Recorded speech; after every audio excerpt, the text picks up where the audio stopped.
hope you're well. How is everyone ahead of what is a really big game for you guys tomorrow night?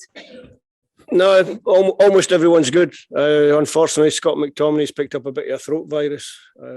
So we've sent Scott home so they can have a couple of days at home to rest and recuperate and hopefully join us again at the weekend. So everyone apart from Scott is in a good place. How big a blow is that for you? Because he's a player that, can play in different positions, and given you're missing Grant Hanley, that might have been an option for you at the back. We have. I looked at the squad. Obviously, you can think about calling someone up, but we have good cover at centre back and good cover in midfield. So yeah, it's disappointing to lose Scott, but it's going to be a big chance for someone else to play in the team. In terms of what this squad has been through and the progression that you have seen, maybe more so with mindset, where does that put you with tomorrow night's game in mind, in terms of being in a good place? I would imagine being in a confident place. I've spoken quite a lot over the last 12 months, really, about the progression of the team, the way we're improving. I think I probably recognised it a little bit earlier than some other people. And we've put ourselves in a really good position, but we haven't finished the job yet. So it's to stay focused, stay humble, treat Moldova and Denmark with equal respects, and make sure that we come out the weekend with the required amount of points that we need to progress to the playoffs. Tomorrow's a year to the day since you qualified in Belgrade. What's the biggest single improvement you've seen in the squad since that time? The ability to win matches that maybe we would have drawn in the past, or maybe we would have lost in the past, we've turned into draws. I think just a much better overall campaign through the World Cup. We got criticised early in the group for dropping some points, but we found a way to make that up later in the group, and that's what we have to do. We have to jump from being a third-seeded team to get above the second-seeded team, and hopefully, like I said before, secure, without getting ahead of ourselves, because we still have to secure the playoff spot. But the team has improved. The mentality of the team, the understanding of what you have to do to win matches at this level has improved.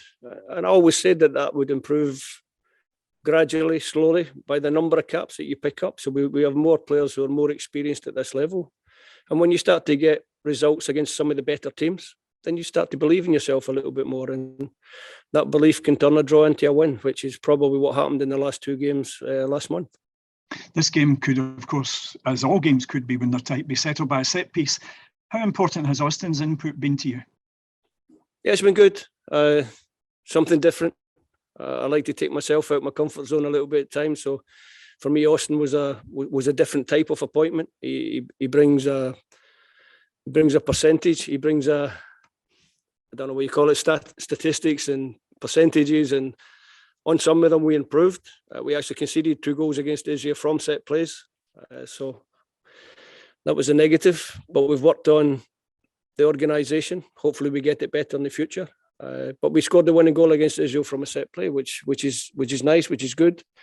But it's all about, when you bring in someone like Austin, who's going to try and improve, is you're going to try and improve the 1%, 2%, and you're going to try and turn a qualifying campaign into a successful qualifying campaign by picking up.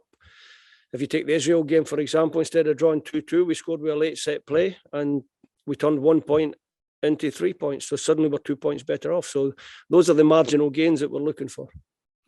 Steve, just looking ahead to tomorrow night, we spoke to John earlier in the week and he said that you're going to be wary of a Moldova side that are improving under their manager. Can you tell us a little bit about Moldova, and do you expect them to put in a similar performance to the one they did at Hampden? Actually surprised me a little bit at Hampden. I thought they were quite progressive. They wanted to be on the front foot when they had the chance to go forward. They went forward in numbers. Obviously, always with a good defensive block. They defended well against us. Although we did create enough chances to maybe have a more comfortable night than a 1-0.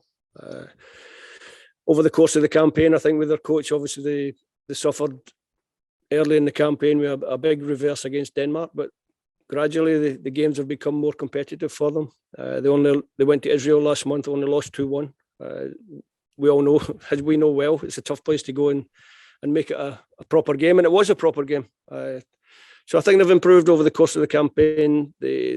Looking at their squad from outside, it looks as though they've made a number of changes within the squad, although they've still got 7 or 8 players that that I would expect to start the game. I'm probably guessing on 3 or 4 positions, which is a little bit unusual in international football.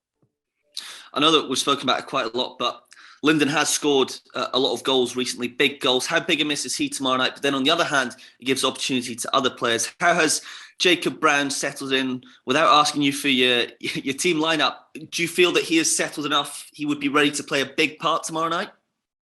Anybody that I pick for the squad is a player that I feel can contribute. So anybody who's in the squad can contribute, whether it's from the start or off the bench. So we can do that. Obviously, it's disappointing to lose Lyndon because he was on a good scoring run for us. But what a great chance for someone else to be the guy that catches the headlines on Friday night. So big chance for someone else.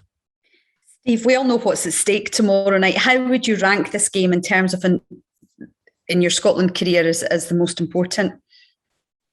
Approach every game as the most important game. So the next game is always the most important game. This is the most important game. But if you go back to when we lost to Denmark, we played Moldova at home, was an important game. Israel at home. They're all important games. You're working over a very short period of time as a 10-game qualifying group.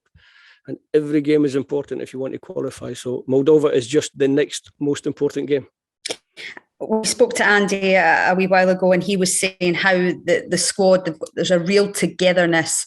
How important is it that you've built that team spirit in there? I think it's very important, but it's also a credit to the players. There has been a little bit of continuity. I think that's helped.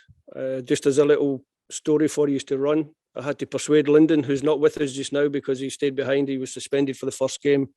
He had a little bit of virus at the weekend and a little knock, so he stayed behind to do some work at Queen's Park Rangers, and I had to get Graham Jones, the head of performance, to phone Lyndon and persuade him not to take a 5.5-hour flight to Moldova to watch the game and then fly back with the team. So that shows you the kind of commitment and the kind of people that we've got in the squad, which is fantastic. Last couple of questions, please. Steve, Andy Robertson spoke to us earlier about the kind of a year ago in Bulgaria that kind of broke down a barrier of Scotland teams that hadn't qualified for so long. Do you feel that has helped in the last year? I mean, you went to Austria, got a great result. Faroes last time out was looking a bit nervous, but you stuck at it, dug in, got the result. Is that almost kind of helped? There's a kind of new mentality you've noticed in the squad as well. Well, you like to think so, but you never like to get too far ahead of yourself. We'll approach the 2 games coming up with a bit of humility and realise that we have to work as hard as we can. We have to defend as well as we can. We have to play as well as we can. We have to create enough chances to win the game. So there's no giving in any game of football, and there's certainly no giving in international football. So we have to remain humble, work hard, and make sure that we come out this weekend with the required points to secure a playoff. Steve, is Kieran Tierney 100%? That's a really easy one, David. Yes, yes. 100%.